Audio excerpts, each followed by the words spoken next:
Buenas noches, Enrique. Muchas gracias por la invitación y encantado de estar en su programa. Gracias a usted.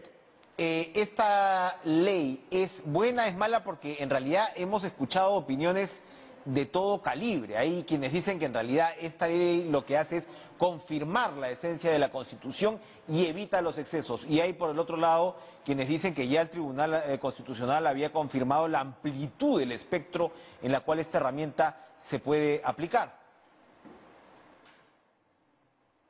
Sí, bueno, en primer lugar creo que es una ley que no se ajusta a la Constitución, pero adicionalmente es una ley que no resuelve los problemas centrales. Y es que detrás hay un problema de fondo que lamentablemente la ley aprobada por el Congreso no aborda. Y ciertamente lo que está ocurriendo en el país, no de ahora, sino de hace mucho tiempo, son los conflictos que se presentan entre el Ejecutivo y el Congreso, particularmente cuando hablamos de un Ejecutivo sin mayoría en el Congreso. Y esto implica evaluar el modelo en su conjunto, el modelo de relaciones entre gobierno y parlamento, en un contexto de una constitución que ha copiado instituciones procedentes de otros países y que al final tenemos instituciones que no se articulan adecuadamente y que en algún momento han estado dormidas y cuando han despertado en los últimos años han despertado con una fuerza generando un conflicto que lamentablemente hasta ahora no se soluciona.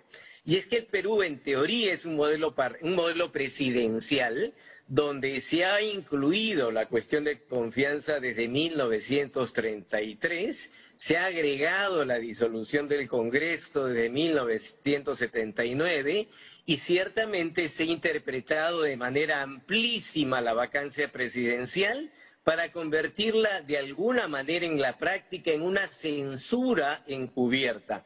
Toda esta articulación lamentablemente el proyecto no la evalúa en su conjunto y por eso digo que no solamente se trata de un problema de un texto que no se ajusta a la Constitución, sino que no resuelve el problema de fondo. Sería ideal que el Congreso enfrente ese problema de fondo para que no se sigan presentando los problemas que hemos tenido en el país. Es lo que tocaría hacer. Ahorita regresamos a los vacíos con respecto a lo que tiene que ver con el abuso de la figura de la vacancia. Pero quería preguntarle, por ejemplo, anoche hablábamos con Milagros Campos, y ella destacó mucho el tema de la limitación cuando se trata de reformas constitucionales. Es decir, que esta ley que usted señala no se ajusta a la Constitución, tenía, entre comillas, la virtud de poder limitar al Ejecutivo, por ejemplo, ese ejemplo lo pongo yo, ¿qué pasa si el Ejecutivo mañana decía, pongo cuestión de confianza para que se apruebe el proyecto de ley de Perú Libre que introduce la figura de la Asamblea Constituyente en la Carta Magna? Eso podía presentarse, era posible, y bueno, todavía si el Tribunal Constitucional eventualmente declara la inconstitucionalidad de esta norma, ¿sería posible de presentar, por ejemplo, para hablar de un caso coyuntural? Bueno, se ha presentado, recordemos que el Ejecutivo en su momento, no el actual, sino el gobierno pasado, o hace algunos gobiernos, presentó cuestiones de confianza por proyectos de reforma constitucional y que el Congreso le dio la confianza. Lo hizo para el tema de la reforma de justicia, para aprobar lo que es hoy día la Junta Nacional de Justicia, lo hizo para el tema de la reforma política, para aprobar algunas normas en materia de reforma política. Evidentemente es un tema debatible. Presentó el proyecto y el Congreso le dio la confianza para darle la posibilidad de llevar a cabo la reforma constitucional. Eso es factible y ha ocurrido antes, no es ninguna novedad. Otra cosa es que sea conveniente o que no sea conveniente. Creo que eso debería revisarse, pero debería revisarse a través de una revisión de la Constitución, a través de una reforma constitucional que regule las relaciones Ejecutivo y Parlamento de la mejor manera posible y no a través de una ley. Una ley no tiene jerarquía constitucional y en realidad lo que estamos viendo es una solución parcial, ni siquiera yo le llamaría solución, sino un tratamiento parcial que deja de lado los temas en su conjunto que debió abordar el Congreso de manera más detenida, más detallada para solucionar los problemas que viene presentando el país en este conflicto Ejecutivo-Congreso. Y se ha dado un cambio, ¿no? Se dio un cambio de presidente del Consejo de Ministros más allá de los vacíos que tiene todavía el Ejecutivo en su conformación, se dio un cambio y claro, de todas maneras era de esperar que la retribución política, en todo caso, se diera precisamente desarrollando el debate que usted señala, ¿no? Pero claro, yo creo que las reformas constitucionales deben llevarse a cabo. Yo soy de la opinión que deben haber reformas parciales a la Constitución. Y uno de los temas claves es este. No podemos seguir con instituciones que no se articulan adecuadamente. El Perú se ha estructurado sobre la base de un modelo presidencial. La cuestión de confianza es una figura parlamentaria que no encaja en un modelo presidencial. La disolución del Congreso es una figura parlamentaria que no encaja en un modelo presidencial. En consecuencia, pero las tenemos. Lo que hay que hacer es revisar el modelo en su conjunto, porque de lo contrario, lo que hace, se presentan situaciones como lo que hace esta ley. ¿Qué está haciendo esta ley? Está limitando lo que antes ocurría con la cuestión de confianza. Antes se podían hacer determinadas actividades, ahora ya no se van a poder hacer con esta ley. Eso es lo que está haciendo esta norma, entre comillas, interpretando. A mi juicio está cambiando la Constitución, por eso digo que esto se podía plantear, pero a través de una reforma constitucional, pero del otro lado de la balanza no toma en cuenta la vacancia. Y el problema de la vacancia no es la institución solamente, sino la manera como se ha interpretado. Porque en el fondo, como se ha interpretado la vacancia presidencial, es literalmente una censura encubierta. Es más fácil vacar a un presidente de la República que censurar a un ministro. A un presidente de la República se le puede vacar por impermanente incapacidad moral en 7 días. Y esto ya ha ocurrido.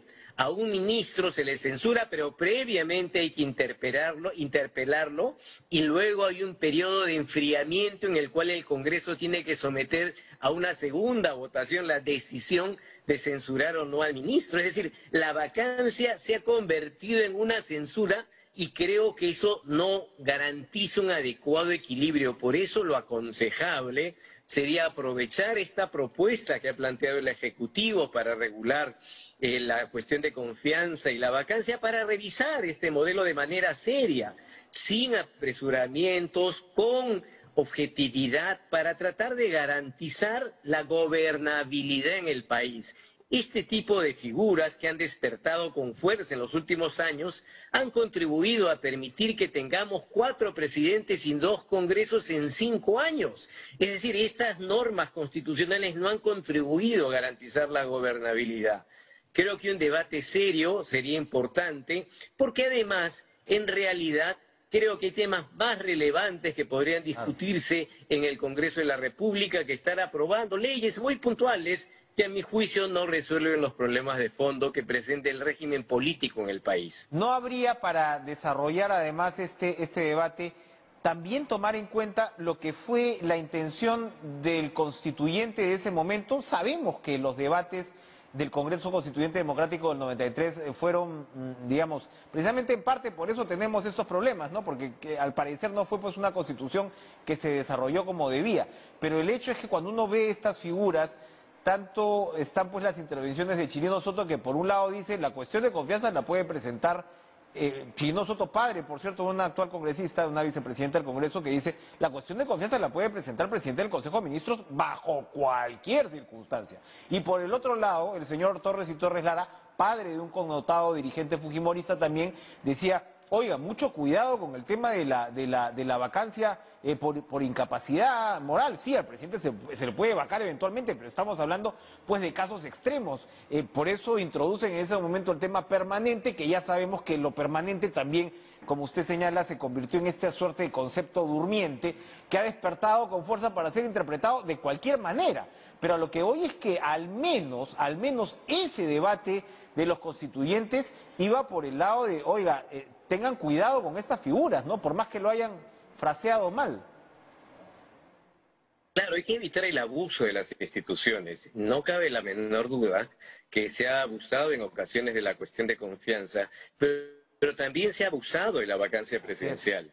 Todo abuso no es conveniente en una democracia, y lo que se requiere es ajustar estas figuras, pero además articularlas adecuadamente. ¿Por qué es hoy día tan relevante el tema de la cuestión de confianza? Por el modelo que planteó la Carta del 93. Si el modelo no hubiera diseñado lo que hoy día tenemos, probablemente el debate de la cuestión de confianza no sería tan relevante. Me explico. La cuestión de confianza es relevante políticamente y jurídicamente porque luego de dos negativas de la cuestión de confianza, el Ejecutivo puede disolver al Congreso. Vale decir, las dos negativas de la cuestión de confianza están amarradas a la disolución.